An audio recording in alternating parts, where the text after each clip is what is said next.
Hey, hello. Yes, welcome to another instalment of my JW exit story. Yeah, I haven't been on for a little while because last week was half term, and this week my husband's been on twilight shifts. So I kind of like to do videos when there's not like loads of people around the house and distractions and things like that. It's not always possible. But as I've got no distractions for a couple of hours, I've just got this little window, so I thought I would do my next video.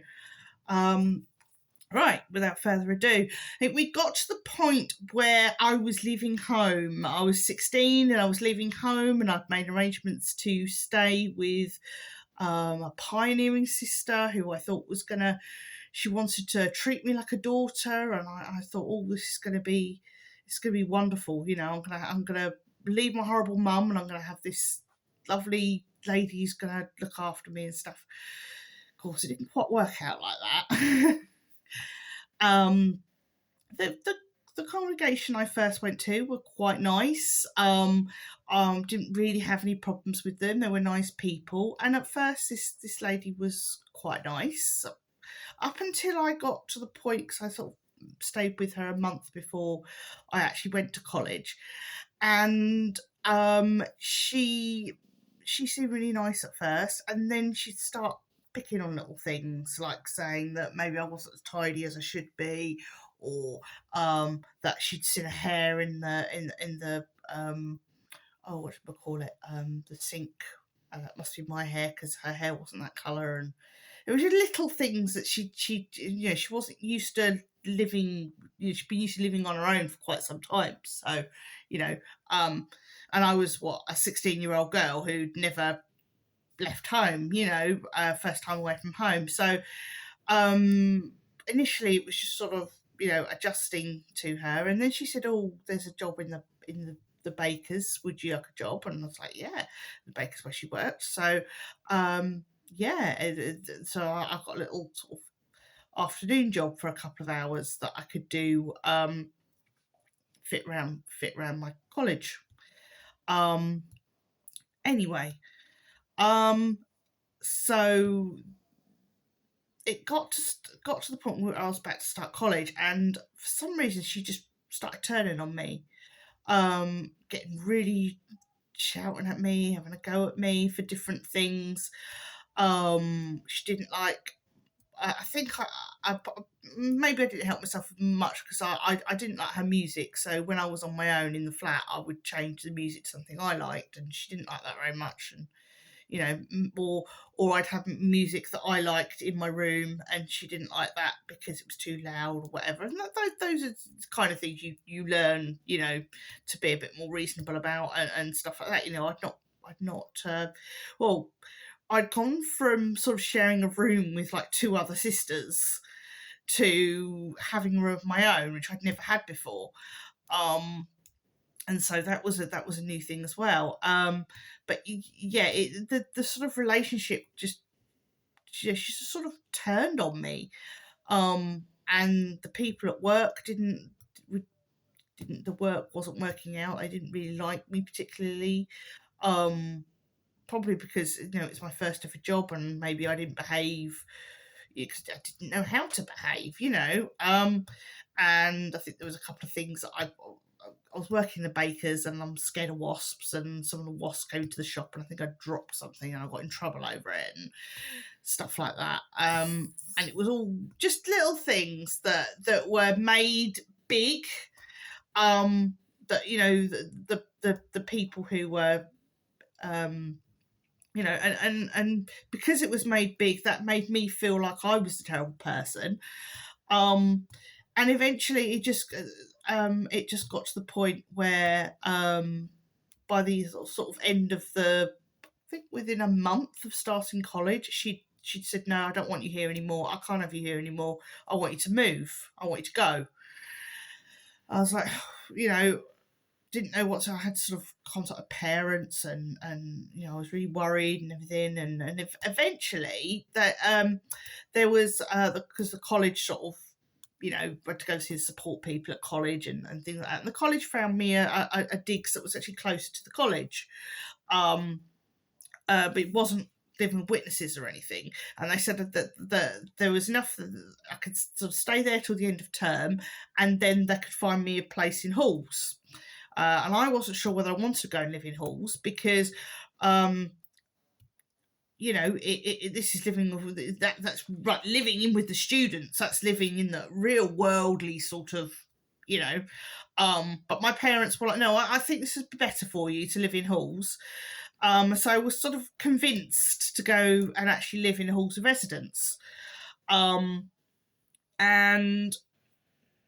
anyway, I moved to this new digs, as it were, for sort of half a term, and I what's the word for it now? I had to go and join a new congregation, and it's in the same town as where I was studying, but because the village was in a different part of the town, I had to change congregations. And this congregation, they were very different.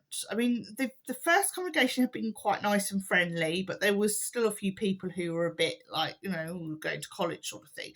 This one, they were really didn't really like the idea of college.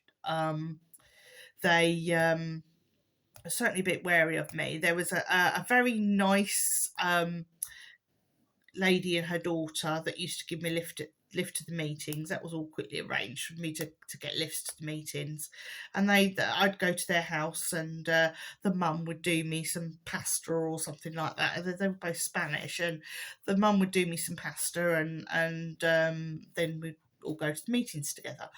And so we got quite friendly with I got quite friendly with them, and then as I say, eventually I moved into halls, and that was a real eye opener for me, because suddenly I was, I was surrounded by all these young people, people who were probably a little bit older than me because I was one of the younger people at the college. Most of the people living in were sort of 18 plus, and I was like 16 coming up to 17, and it was just,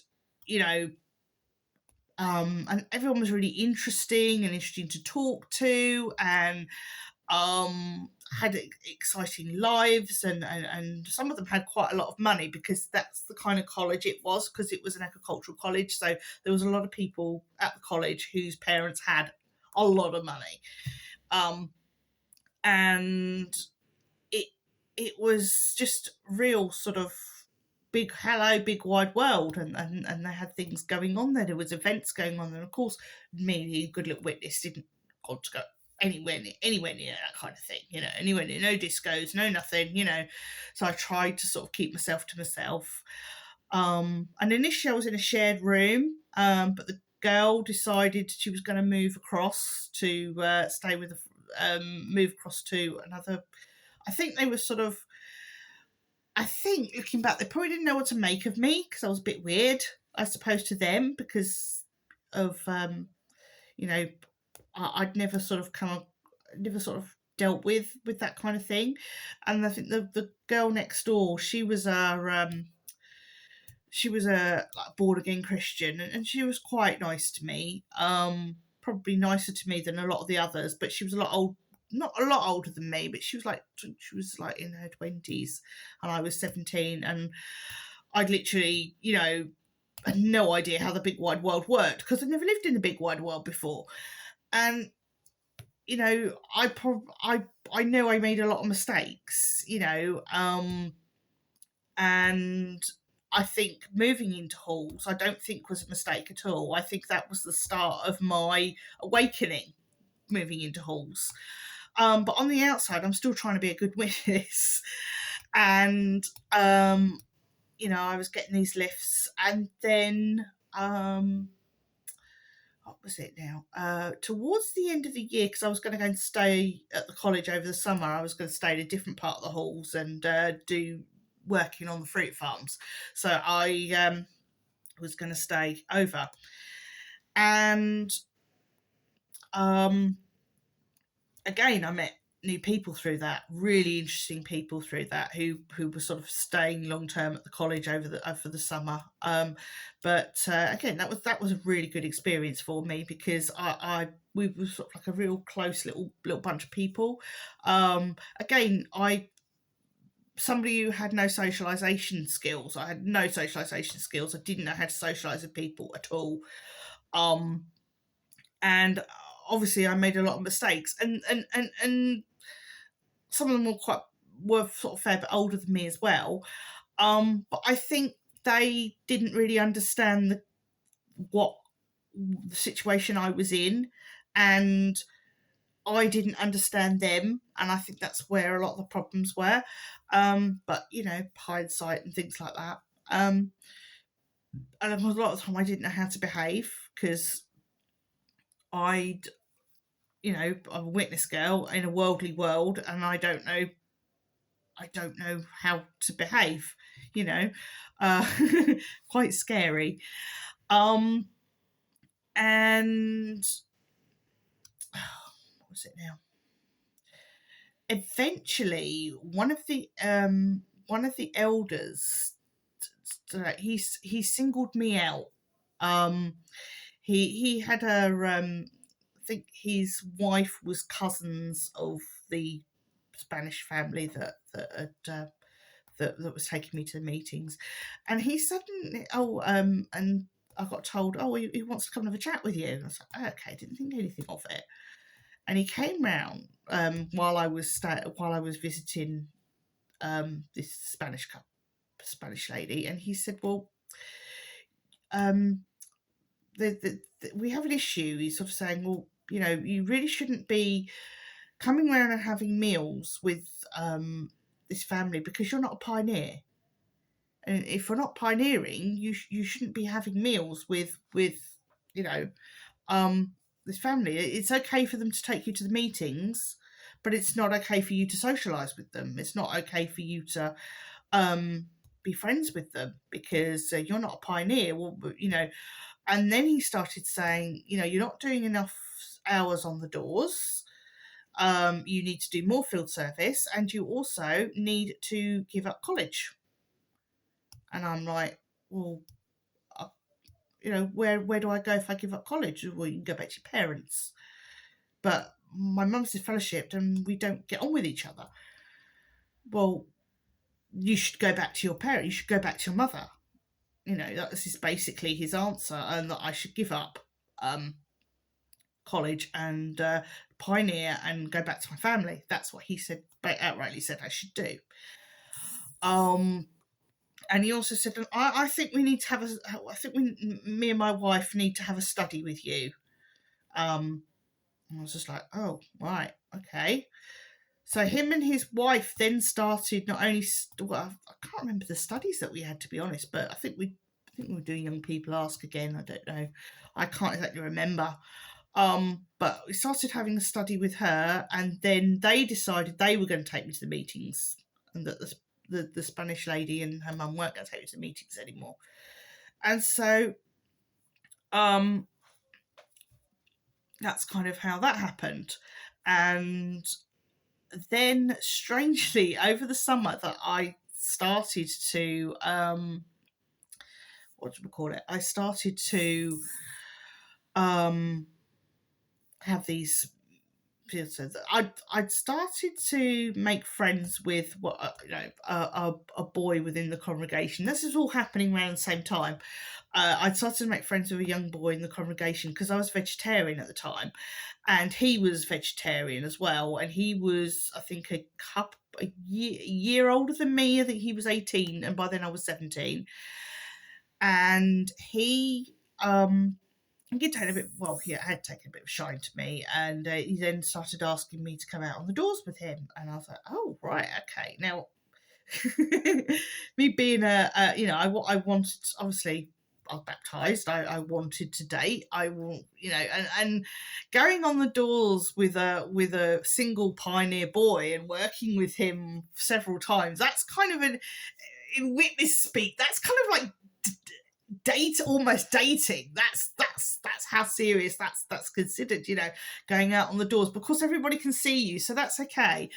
And as I say, around this time, this is when I was being told that I needed to give up college, I needed to go back to my parents and things like that, which is all precursoring of the sort of, normally a sister, you kind of, from what I remember as a child, was that if a brother and sister, as they're called, brother and sister, because that's what you used to call each other. If a young brother and a sister are quite like each other, they normally traditionally supposed to be in different congregations. So I think what he was trying to do is put that distance so that they could then push us together, as it were. That's kind of. And I did actually go out on a date with him. This guy. We went ice skating, but it was also because his friend, another pioneer, he was also dating another girl, and so the four of us went as a double chaperoned date. I think we was, and we did hold hands, so it was getting quite serious, because I actually held his hand while we were going around the ice skating rink, especially because he could skate and I couldn't, so and it was quite exciting because I'd never had a date before. It was like my first ever proper date, is ice skating with this fella, and he was a perfect gentleman and everything else. And then he wanted my phone number, and I gave it to him. And then, because I'd arranged to go and stay for Christmas holidays with my mother, he did actually phone me, and I think he phoned me a couple of times.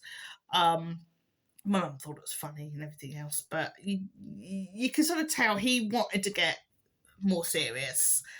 And I was just like, oh, this guy's interested in me. You do start thinking, because you're brought up to believe that if a guy shows interest in you, then marriage is on the cards. I'm thinking, but that didn't stop me from continuing at college. So I was definitely frowned upon for still going to college, even though this particular elder had told me, no, you need to go to field service more, and you need to give up college. So that was frowned upon still. But around this time, when I was going on the doors with this young man, we knocked on the door. We were on the doors together, and we knocked on the door of this couple of pagans. And of course, I was always brought up to believe that pagans are evil and worship the devil, and that they are bad people who want to catch you and sacrifice you, and all this sort of stuff, that they tell you as a child to scare you away from the evil pagans. And so normally, somebody says, oh, they're pagan or spiritualist, you're meant to go, oh, okay, run away. Right. But the guy that I was on the doors with, he decided, no, we'll have a chat with them. So he started having a chat with them. Obviously, I didn't say anything. Being the girl, you're not really supposed to. If you're with a male witness or a brother, you're meant to not really say anything. You're just meant to smile sweetly and not really voice an opinion other than his. And so they got into the conversation. I sort of stood there meekly, and then the couple invited us in. I was like, oh, should we go in? They're pagans, and he's just like, yeah, it's fine, let's go in. And they invited us in, and obviously the young brother that I was with, he was continuing the conversation, and I remember the guy saying about how he didn't like the Bible because there's all sex and violence in it, and that's not the sort of thing he would want his children to read, which subsequently, yeah, I definitely agree with him on that. But he he was really nice to us, and they gave us a cup of tea, and I'm thinking, giving us a cup of tea. So I'm drinking my cup of tea, and I'm looking around the room, and I'm thinking to myself, there's nothing bad in here. There's nothing evil in here. There's no sense of anything gonna get me, or there's no knives or doorways to a secret medieval dungeon or anything. This is just a couple who have loads of books and who've got nice little pottery, crafty things around the house. And the guy has long hair, so does the girl. And there was just something. And they just seemed really nice and really genuine people. And they were really treated us really, really well. And I came away from there thinking that something's, what I've been told and what I saw for myself doesn't add up. And that's when I started having doubts. I started thinking to myself, well, everything I've been taught to believe about pagans, well, they were nothing like that. And I'm thinking to myself,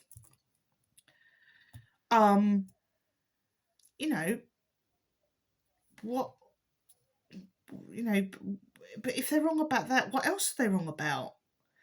And it turns out that one of the guys, the guy that we'd knocked on the door, he was actually a student, and he actually had a chat with me later on about it. He said, "Oh, you're a Jehovah's Witness, are you?" And it was all right, he's friendly. And then I met another one, another pagan, and I kind of made friends with him, and he was like a really fun chap as well.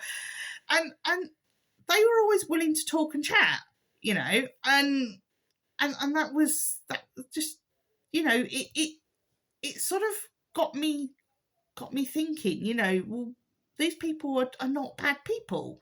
So if the witnesses are wrong, or if Jehovah's wrong about those people, then what else is he wrong about? And it just made me question things. It made me think, about lots of different things. And but unfortunately, I'm supposed to be working on my studies here, and that's kind of, so I'm struggling with my studies, or I'm starting to struggle with my studies, and I'm starting to question my faith. And then I started going down to the discos because I was curious, and they were quite inexpensive, and I didn't drink any alcohol or anything, but I started to meet people down there, and I started to have a good time. And they were always, some of them were on a meeting night, and some of them weren't. So I always initially just went to the ones that weren't on the meeting night. And then eventually, I started I started not feeling very well on meeting days. I've got a bit of a cold. I'm not feeling very well today, so I'm not coming tonight. I wouldn't want to give you my cold, and I got away with that a few times. Obviously, if I didn't do it every week, but it meant that I could go down the disco, which was more fun. And then, as I said, I stayed over for the summer, for one of the summers at college, and what happened around then was really weird, because the couple that had sort of taken over everything, they I remember this was the very last time I went on field service. He phoned me up. The elder conserve phoned me up about an hour before and said, "We're doing evening witnessing. Get your stuff ready, and we're going out evening witnessing." I was like, "Huh? Okay," because it was a summer evening, and he insisted that I went evening witnessing, and there was a whole group of us that went evening witnessing. And I remember that was the very last time I went on field service, and I don't know what prompted him to phone me up and say, "We are going." And it wasn't like a request, "Would you like to come?" He just told me we were going evening witnessing, and he was just really, really in a bad mood about something. But I just thought to myself, once I'd done, as long as he wanted me to, I just thought to myself, right, I'm not doing this anymore. I don't want to go out field service anymore. Why should I?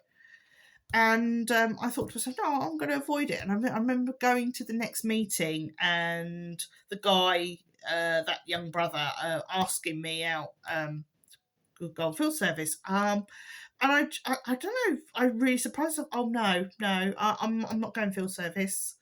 And the look on his face was just like, you're not going on field service? It's like, I've just turned, basically it's the look that somebody gives you when you turn them down on a date, So yeah, I broke his heart. I said, I'm not going on field service. I think I might have got those the wrong way round, because I'm trying to think. This is like 20 odd years ago, so it might have been why the elder phoned me up and said, we're going out on field service. It might be something to do with that. I'm not, but it all happened around the same time. But like a week or two later, so I know it's very, very close to when that happened. I was all ready to go to the evening meeting, all dressed up, ready to go, and nobody came. And I tried because those days it's before mobile phones, so I tried on the pay phone to get hold of them, and I couldn't get hold of them. And I was thinking, well, this isn't right. They're normally here by now. Something must have happened. And then eventually, I don't know how I got hold of them. I think it maybe somebody may have come to give me the message, like either the following day, or it was too late to go to the meeting or something like that. But somebody came around and said they've had an accident. I mean, the lady concerned was quite heavily pregnant, and but he'd been really badly injured, to the point where I think his limbs broken. He was in hospital for ages. She wasn't too badly, she was okay. But I think the very last time I went to the hall there was when she just had her baby. I think she'd given me a lift. And she just had her baby, and or it was somebody else that gave me a lift, because I don't think she did. I really can't remember. But she'd let me cuddle her baby, and she just had this lovely boy and everything. And that was the last time I went to meetings. I'd already started to, not very well with my socialising, I must admit. But I think I joined a drama club, and I joined, live action D&D club and things like that. I'd started to socialise, explore clubs and things like that. Or as I said, unfortunately my social skills were completely useless, but I didn't understand why. And I don't think people who knew me really understand why my social skills were so bad. And so, there was a lot of chaos and stuff going on. And then I think I sort of started to discover boys, as it were, and made friends with boys, and had a few encounters that were a little bit further than maybe I'd have liked to have gone. As you do, you're a teenager, you're exploring, it's fine. I was over 16, I was probably approaching 18 at this point. And it was nothing like major. Nothing major, not the thing, So yeah, I'd sort of got to this point where I'd started to socialise and realised that I definitely didn't want to be a witness anymore. And by this point, I then moved out of halls temporarily again, because there wasn't enough accommodation or something. I think it started my second year, and I'd had to move out of halls for some reason or other. So I was in digs again, and the lady there, she was really, really kind to me, but I didn't understand that she, because she was worldly. I didn't really understand just how really kind she was, because I wasn't used to it, and of course being told that worldly people are all bad and everything else. I just didn't really understand. But she's probably one of the nicest, kindest people that I met. But as I say, I didn't recognise it. And eventually, I'm not off my drink now.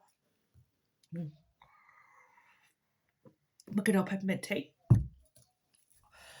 I just, I was just a fish out of water. I just, didn't know what I was doing a lot of the time, and obviously didn't have a very good relationship with my parents. It was, distance physically, emotionally, all that kind of thing, which was, just how it was, because they were trying to deal with their own problems.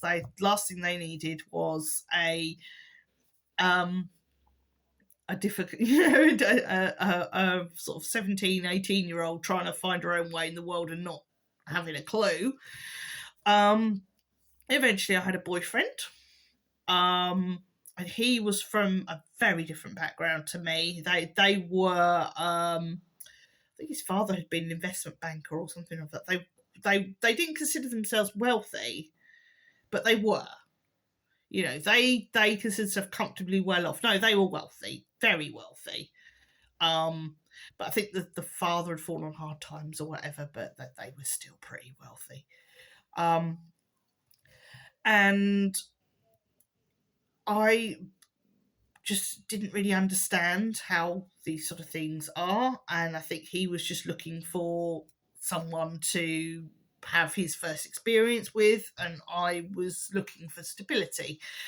So we're both looking for different things, and he, it didn't. Luckily, unfortunately for him, he didn't get what he wanted, and fortunately for me, he didn't get what he wanted, because he was certainly under his parents' thumb and couldn't think for himself. And he just also didn't understand what I was going through. And so eventually that relationship blew up and went really sour, which broke my heart, because he was sort of my first proper love, and he really did break my heart. But, unfortunately, these things have to happen. Anyway, in the meantime of me discovering boys and discovering life and discovering discos, my studies, my college studies are going. I'm failing left, right, and centre. I'm being told I'm going to get kicked off my course, and this has gone from someone who is really quite studious and quite,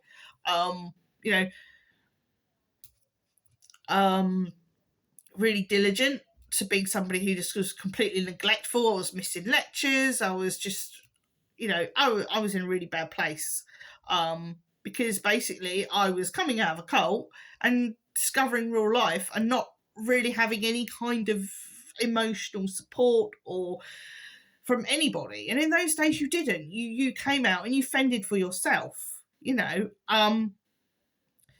did, I think, try and pin something on me. But I remember them calling at the digs, and saying, "Oh, we just thought we'd come and see how you were." And luckily, it was an elder with a lady. They were on field service, and they just knocked on the door to see if I was okay. And sort of said, did you know the literature's free and everything else? I think I'd been out for about several months.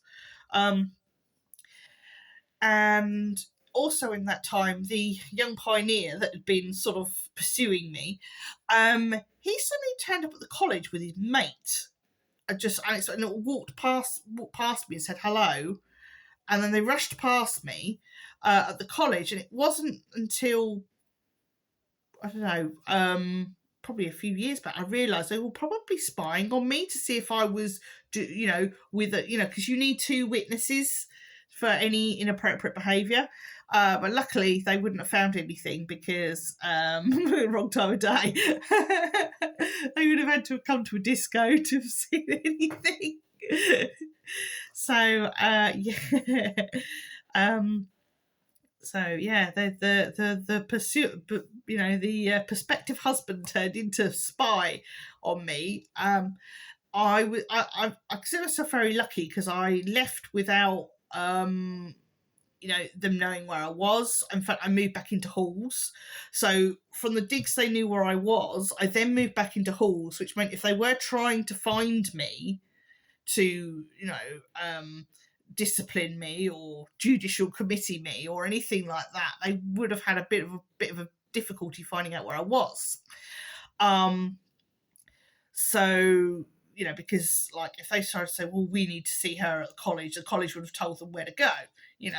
That's how it is. And those days you didn't have mobile phones either, so I was able to elude them.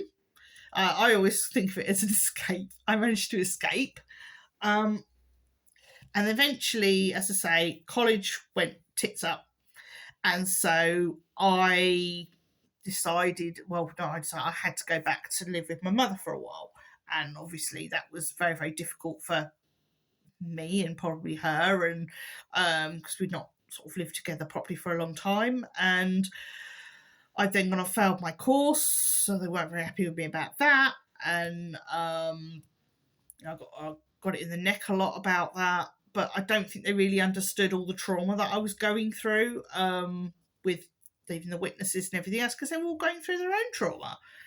There's not much you can do to help your child if you're going through similar trauma yourself. And so, our relationship again got really, really bad. I was still seeing this boy. But and then I decided I needed to get away, and so I figured if I went and moved down nearer him, then that would solve the problem. So I went and got what I thought was a job.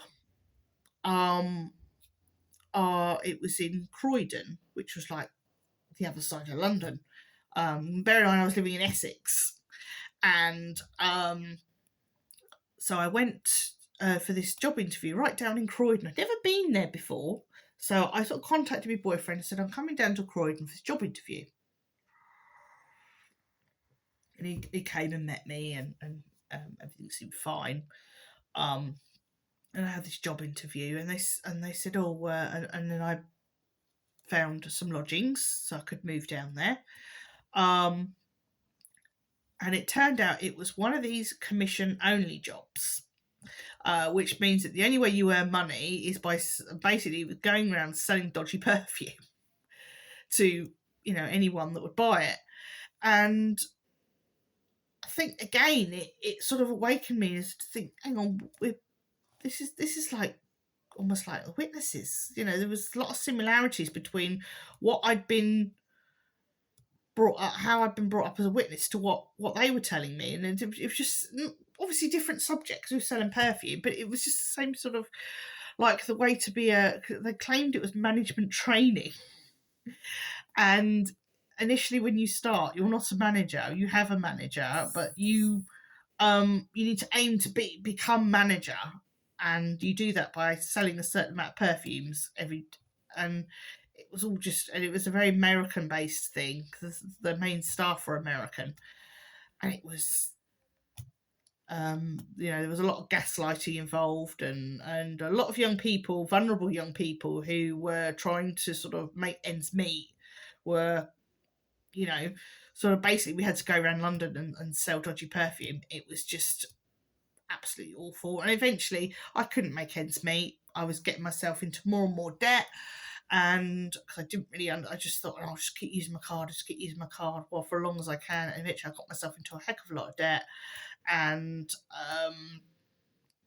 my cards were stopped, and I couldn't pay my rent, and I got thrown out. And one thing sort of led to another. I managed, I really didn't want to go back to my parents. I had nowhere to go, and they'd sort of arranged for someone to pick me up, I think, on the week, sort of like the weekend, um, and the landlady had allowed that. Um, and in the meantime, I'd made arrangements to go and stay. I'd managed to speak to someone in a YMCA hostel, and managed to get them to help me to stay there. But when I went back to get all my things, my room had been cleared out, and everything that I owned had been taken. And it happened to be my maternal grandmother, the one that had been disfellowshipped. She'd come along and just taken all my stuff, and they just left without me. Not realizing that I'd actually been arranging for somewhere else to live.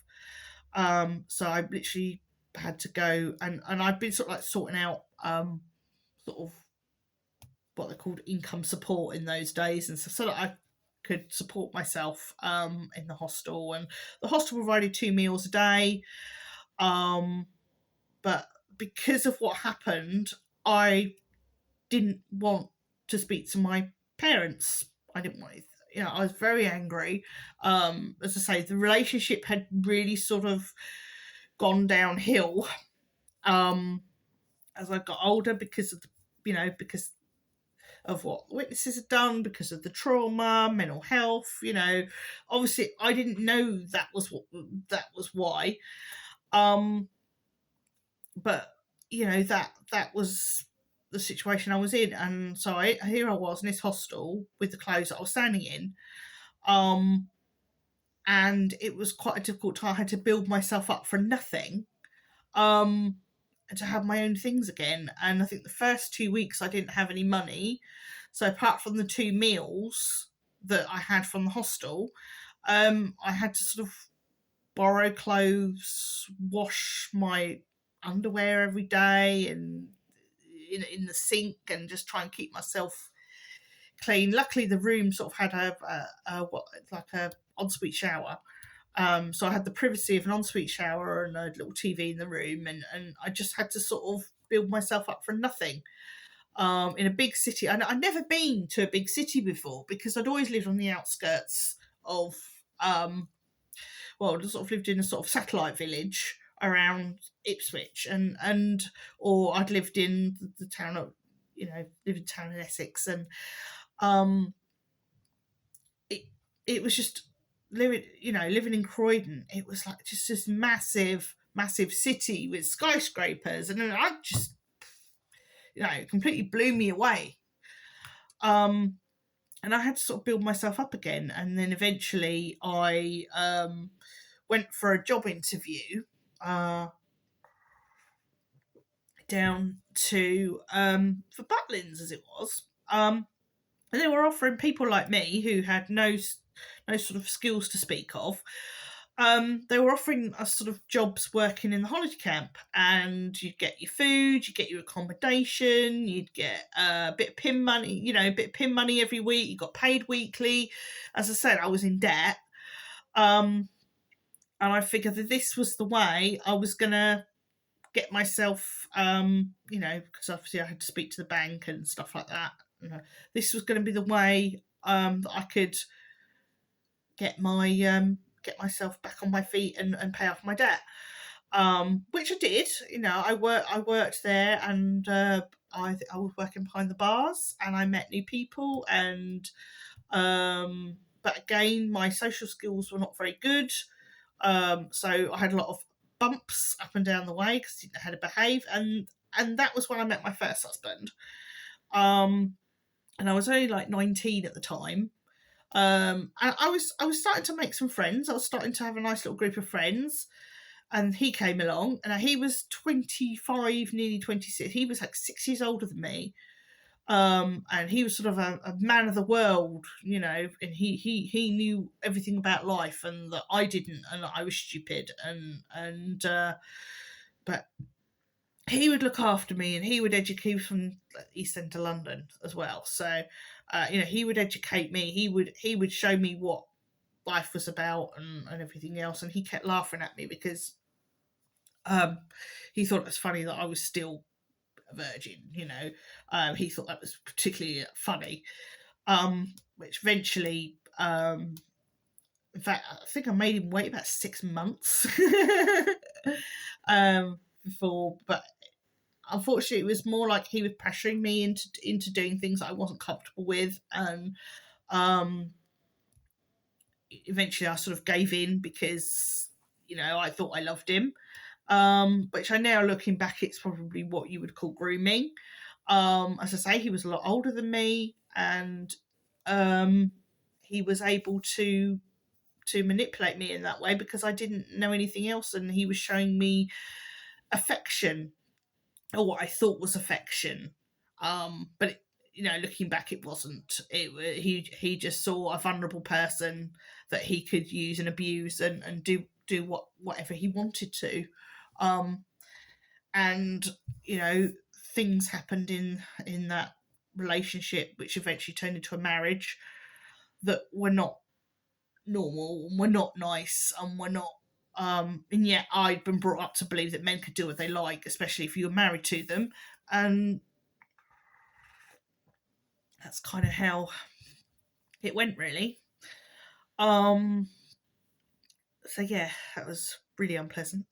I was. I mean, he wasn't just like emotionally and sexually abusive; he was physically abusive as well. So, and if he wasn't being that, he was gaslighting. It was pretty much the whole thing. And as I say, I was with him for about 6 years, and again, he isolated me from the friends that I'd made.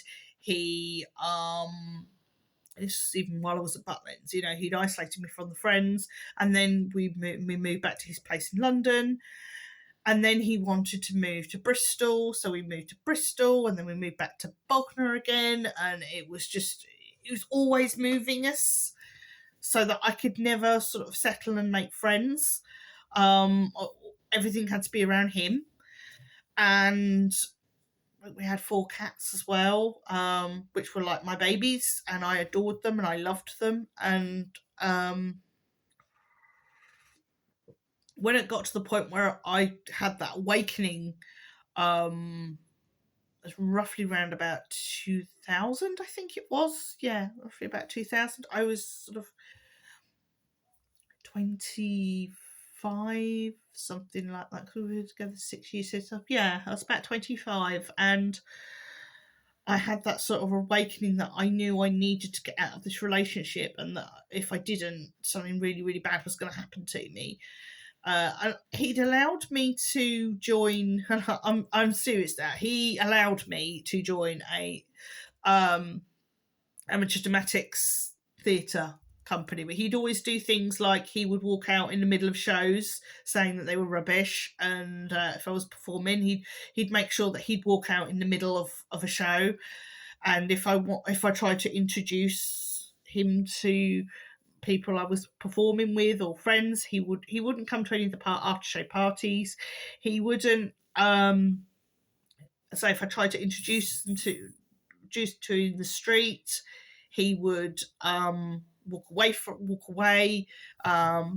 He was just very, very controlling and very abusive. And when I realised I needed to get away, it still took me another 18 months to actually be able to do it. And when I actually got married to him, that was the point where I actually got back in touch with my own family, because he said to me, I want to see your family. I want to see where you've come from, And so I plucked up the courage to write to my mum and, sort of say what was happening and stuff. And we did go up and meet them. And everyone sort of wanted everything to be nice. No one wanted anything to be unpleasant. And it was just sort of very, like, almost as if let's just pretend it never happened. No one wanted to discuss me going away for 4 years. and so it was all sort of, oh, you're back, and it was weird. It was weird. Um, and as I said, eventually, everyone thought that my ex-husband was an okay guy and that he was looking after me, and because that's how he wanted to be portrayed, that he was looking after me, and he had a good job. He was a tradesman. He had a good job. He could give me a secure future. He would look after me. He was older than me, so that meant he was more mature about life and everything else. And it wasn't till I sort of plucked up the courage to, a couple of years later, to write to my mum and say, no, this is not how it is. This is actually, he's doing this to me, and that I just told her that he was physically abusive, because I really want to tell her the rest, but that he was physically he was beating me up and things, and he was very clever about how he beat me up, because he always makes sure that the bruises, or that he'd hit me in a way that it didn't show, and he was really clever like that. So if I went out somewhere, I know there was like a bruise on me and stuff like that. I think my doctors, because when I went to the doctors and things, they started questioning me about, because I had certain, when you have to certain lady tests and things. They started asking me, have I been RAP'd and things like that, and I responded with, I don't know, was my answer to that. And that was, the doctor concerned wanted me to come off work and have counselling and stuff like that, and I was terrified. I said, no, please don't, because I'll be in trouble with my husband if I come off work, because he, that was another thing. He was actually controlling my finances, because we had a joint bank account, which I have with my own husband, which I have with my current husband, but he would allow me, I think, £20 a week from my wages. He would, because he said, we're building up, we want to have a nice house, we want to have a nice lifestyle, so we need all the money together. And so, he would allow me £20 a week to get toiletries and anything I wanted. And so that was how it was. But eventually I did, and it this is when my family actually did come up trumps for me, and me wanting to leave him. But it took a lot of planning, and a little bit of, perhaps, I think he kind of took a risk, and it didn't come off well for him. But perhaps we'll leave it there today, because I've been talking for quite a while and I'm getting a bit tired, and I've got to pick up my son soon. So I'm going to leave it here, and I will come around to the sort of next bit next time I get a chance to do a video, which hopefully won't be too long. But thank you very much for listening to this, and I'm sure if it's covered anything anyone's uncomfortable with, I probably should put a trigger warning, but I probably will do in the comments. I'll put in the blurb, I'll put a trigger warning. But yeah, that's kind of how we've got up to at the moment, is me escaping my, there's basically going from the witnesses, not having a clue as to how the big wide world works. I ended up in a very abusive relationship, and then eventually got away from that abusive relationship. But of course, I'm still don't know how to live in the real world, and that will play out later on. But anyway, I will love you and leave you, and I hope you are not too triggered by all of this, and I will speak to you soon.